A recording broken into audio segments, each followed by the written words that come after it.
दोस्तों, ओएनजीसी की तरफ से एक शॉर्ट नोटिस आउट हुआ है और सभी के सभी इंजीनियर्स जो भी बीटेक ग्रेजुएट हैं, फ्रेशर्स हैं, इस साल पास आउट हुए हैं या इससे पहले पास आउट हुए हैं, उन सभी के लिए ये बहुत ही बेहतरीन मौका है। क्योंकि ओएनजीसी के अंदर इतनी जबरदस्त सैलरी है ना कि भाई आप थंबनेल देख ही चुके होंगे।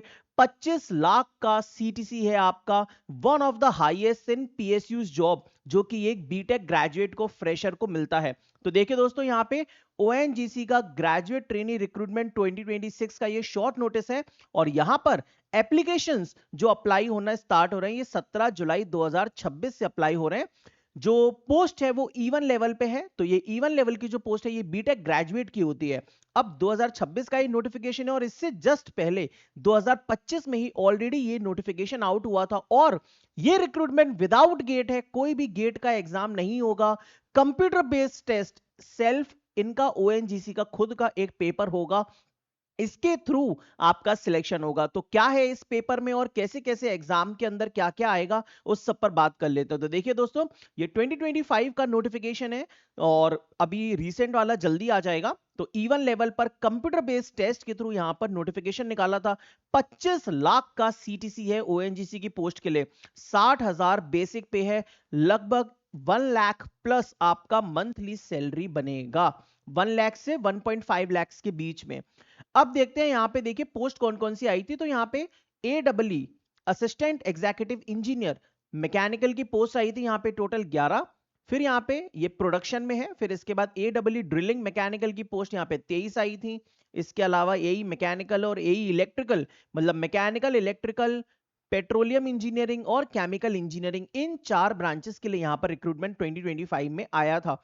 इसके अलावा गाइस यहाँ पे एज लिमिट जो है वो यूआर और ईडब्ल्यूएस वालों के लिए 26 है, ओबीसी वालों के लिए 29 है और एससी एसटी वालों के लिए 31 ईयर्स एज लिमिट है। तो जो लास्ट ईयर रहा था एलिजिबिलिटी क्राइटेरिया सही सेम ही रहेगा इस बार भी। तो 26 साल, 29 साल और 31 साल एज लिमिट है। इसके अलावा दोस्तों सिलेक्शन प्रोसेस यहां पर सिर्फ और सिर्फ computer based test plus interview के बेसिस पे आपका सिलेक्शन होगा। 85 मार्क्स लिए जाएंगे सीबीटी के और 15 मार्क्स कंसिडर करेंगे इंटरव्यू के। टोटल 100 मार्क्स के प्रोसेस से आपका सिलेक्शन बनेगा।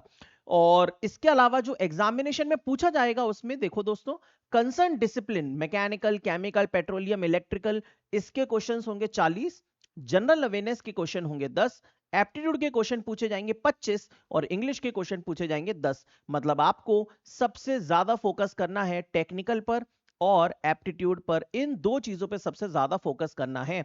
इसके अलावा गाइस यहाँ पे कोई भी नेगेटिव मार्किंग भी एग्जामिनेशन में नहीं होगी।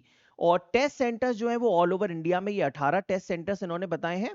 इसके अलावा इसमें एप्लीकेशन फॉर्म फीस जो रखी गई थी लास्ट ईयर वो 1000 रुपीज रखी गई थी। एससी एसटी वालों के लिए कोई भी एप्लीकेशन फीस नहीं थी गाइस।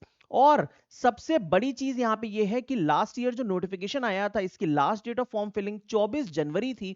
10 जनवरी से 24 जनवरी, मतलब सिर्फ 2 हफ्ते का फॉर्म फिल था। और करेक्ट एक महीने बाद 23 फरवरी को तो एग्जामिनेशन इन्होंने करवा लिया था। तो इस बार 17 जुलाई से अगर आप मान के चले तो अगस्त के लास्ट तक या सितंबर में आपका एग्जामिनेशन डेफिनेटली हो जाएगा।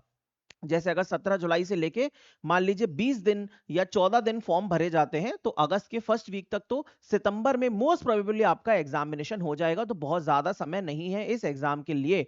तो अगर आप कोल इंडिया लिमिटेड मैनेजमेंट ट्रेनिंग की तैयारी कर रहे हैं या और किसी पीएसयू लेवल की तैयारी कर रहे हैं तो ये जो अपॉर्चुनिटी है इसको बिल्कुल ही मिस मत करिएगा।